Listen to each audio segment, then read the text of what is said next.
All right, y'all, here we go. NBA Alchemy, Monday morning, February 17th, after I think it was a pretty successful All-Star weekend. I always head into the weekend very excited, and then I slowly get more and more disappointed as the events unfold. It wasn't necessarily the case for this 2020 All-Star weekend.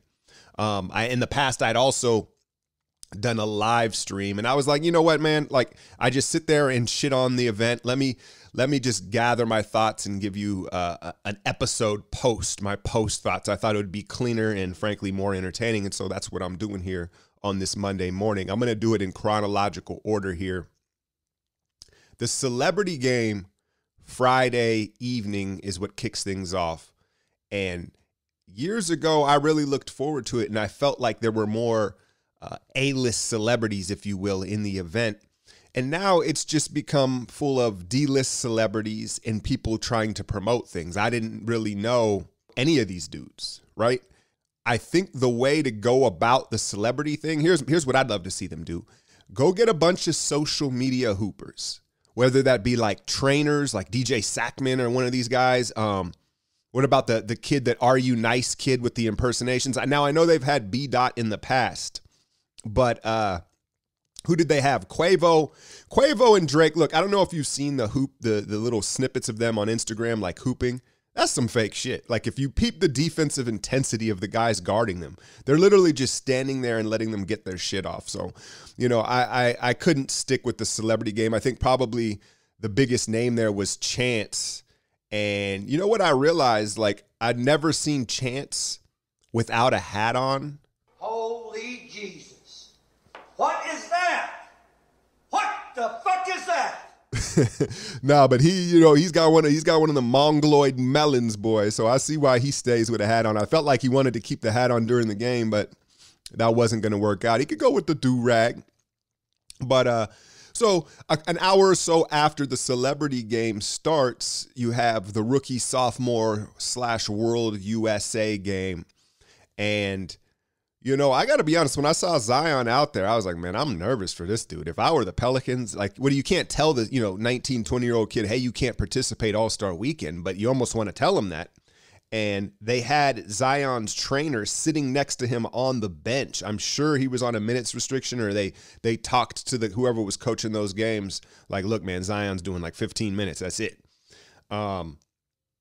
Warrior fans, I know you're probably disappointed and feel like Eric Paschall got robbed out of the MVP. I believe it was Mikal Bridges that got it. And, EP looked good, man. And you could tell he was going for his. One of the older guys, I think, in the game. And he was like no nonsense. There wasn't a whole lot of style points going on with Paschall. He was just trying to straight up get buckets. And that's cool, man. Do you. Be you. Stay in your lane. And I think that's what EP did.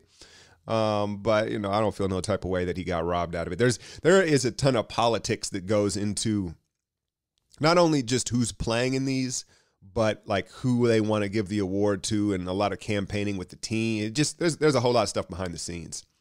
Trae Young, his hair is wild. His hair is wild. Like it looks like a Swiffer duster, like ostrich feathers, right? He's got to let that shit go like that. Like, let me ask y'all this: what goes first, Trae's hair or Zion's knees? All right, that's fucked up. What happened to that boy? But yeah, man, Trae shit it looks crazy. But him and Luka both played in that game and the All-Star game. But they really kind of got the young boy treatment in the All-Star game. I'll touch on that here in a little bit. This is probably going to be a shorter one, but I just wanted to drop my takes on the weekend. Let's move to Saturday night.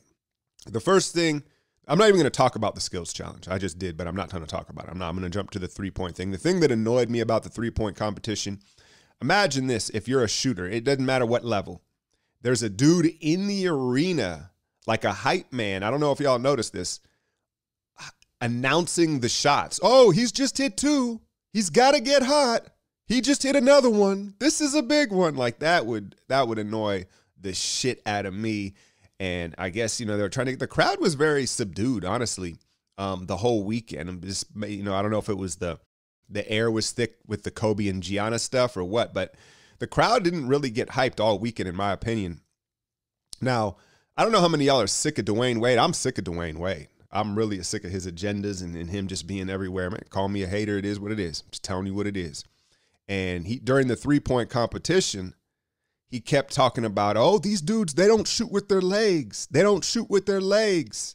And I'm thinking like, dude, like, I don't understand how a Hall of Fame player of his caliber doesn't understand it. Shout out Basketball Breakdown. I saw them with a tweet about it too. Like, wrong. Like, what are you talking about, Wade? Just because you have a set shot or a slight dip in your shot, that doesn't mean you're not using your legs. It just means that your transfer of energy is more efficient. Your timing on your release and your energy is more efficient. You don't have this big dipping jump shot like he had, or even, you know, like an Andre Iguodala type three. I just thought that was weird for him to say that. Maybe it was just a phrase more so than he meant it literally, right? But yeah, the 3-point competition, can't bet on it. You know, people, it's fun to bet on. You really can't bet on either of the competitions if you want to be honest, because what we saw with the politics unfold in the dunk competition, and then any given Sunday, I'll use that phrase with the 3-pointers, right? A guy gets hot or a guy's out of rhythm. It was Buddy Hield, the Beaver, who got it done in the 3-point competition.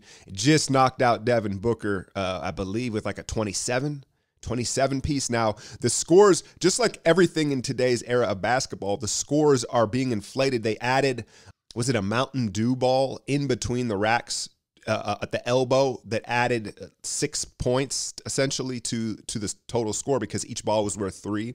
So again, you're going to have to, you can't compare this to past eras of scores. Guys are going to hit 27, 30 points in today's 3-point competition because they're adding more points, and it's more is better, right? That's the American way. In between that, was it Saturday night? It was Saturday night. Dame Dalla performed. Oakland's finest Dame Dalla. Look, it wasn't bad. It wasn't bad, but what struck me was he has no charisma. He has no charisma on stage. Like he's just flat. Wayne came out and tried to kind of pick it up, but it was flat, man. And then to me, it's like, look, you're rapping about flying private, popping bottles with models. Like, come on, man. Come on, man. Be better. Be better, Dame. Like, just be a little more creative. And, you know, I'm sure it was very nerve-wracking. You have, you know, a ton of eyes on you. He doesn't have a lot of performance experience on stage, right? And he delivered, like I think he brought what he planned to bring. Like it was clean, it was precise. You could understand him, right? But there just wasn't energy or charisma. So it is what it is. Let's go into the dunk competition. First off, Dwight Howard comes out with the Superman cape. Shaq's there courtside with the Kobe number on it. I thought there'd be more Kobe stuff in the dunk comp, to be honest. I wonder if they were told not to do Kobe stuff. Well, first off, Kobe hated you.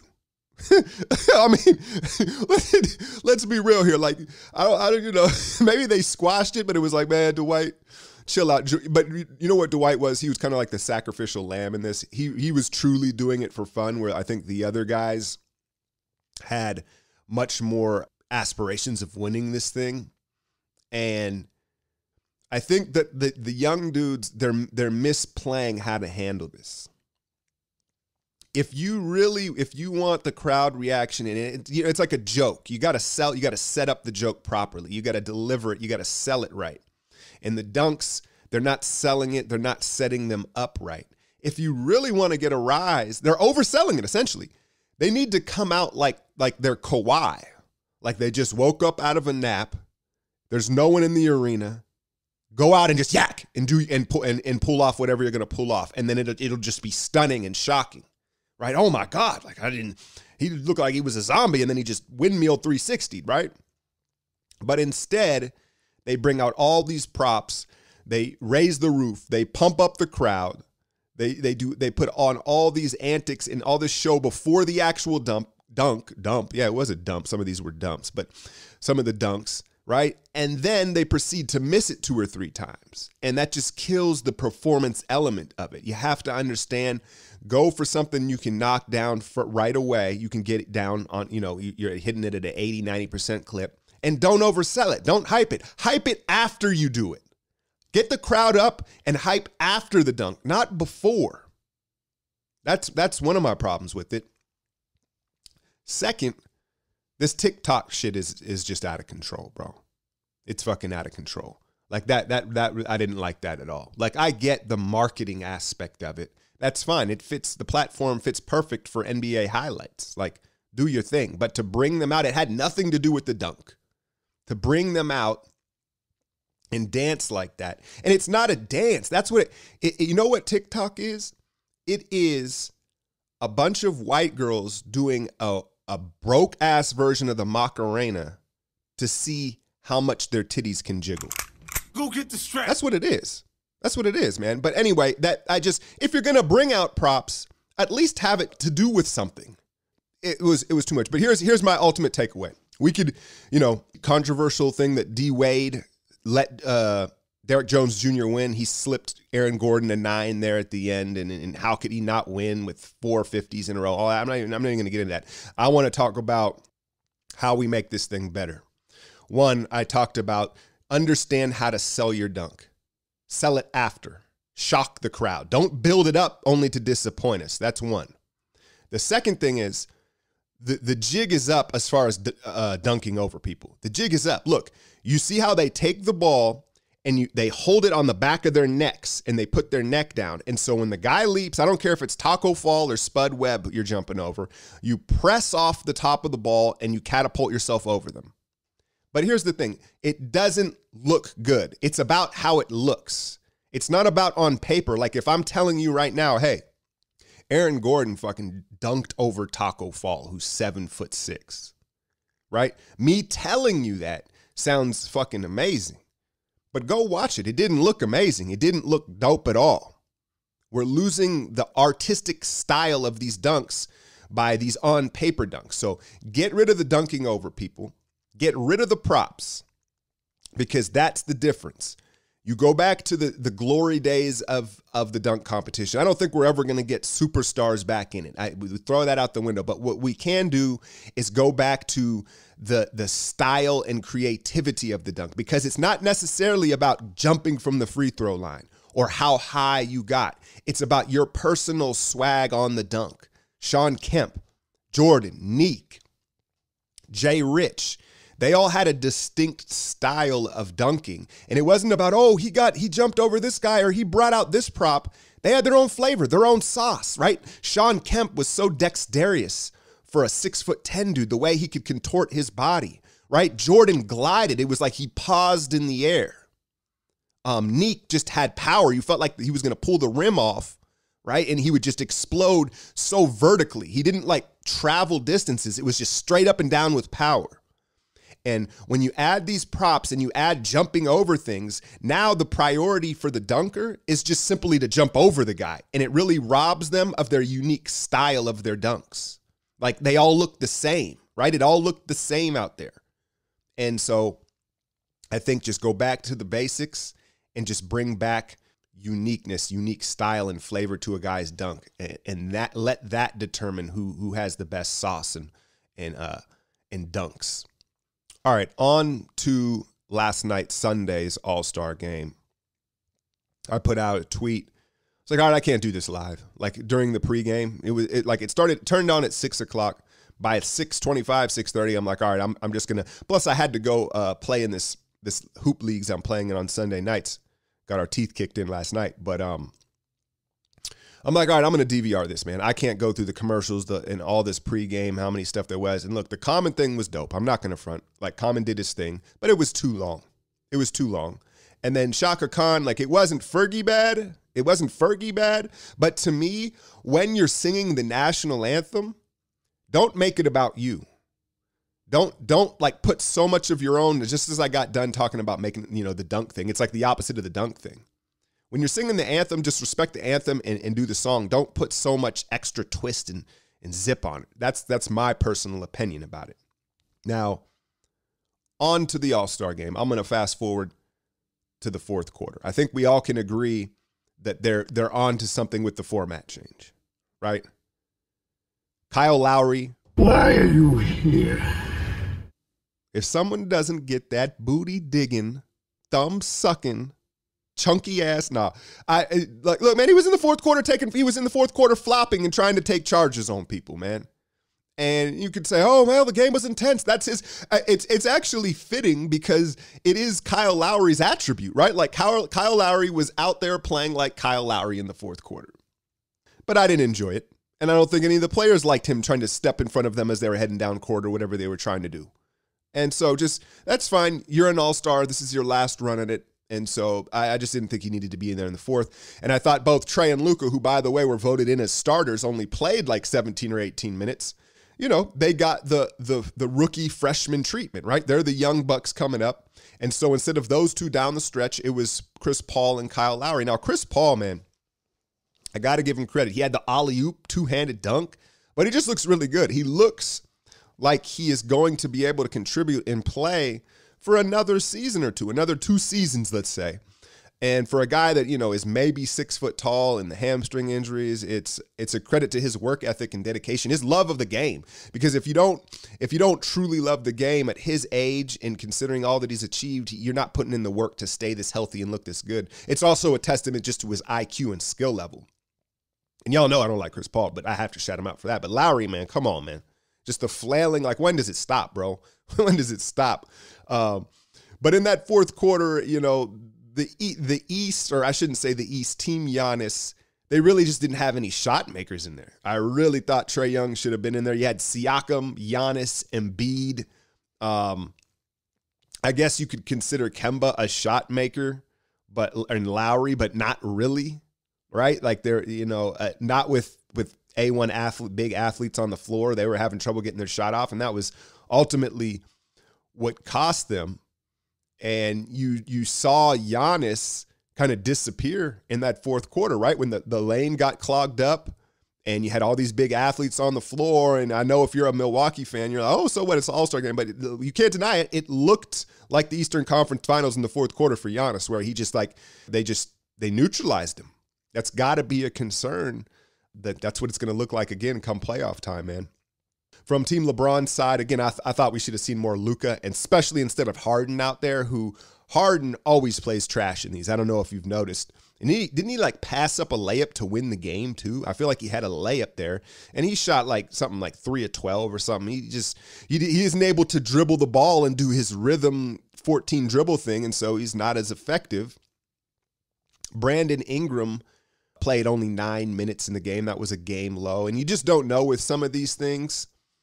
Or at least some of these guys' minutes is, I think some of them go to the coach and they're like, look, I'm nursing this, or I'm not feeling great.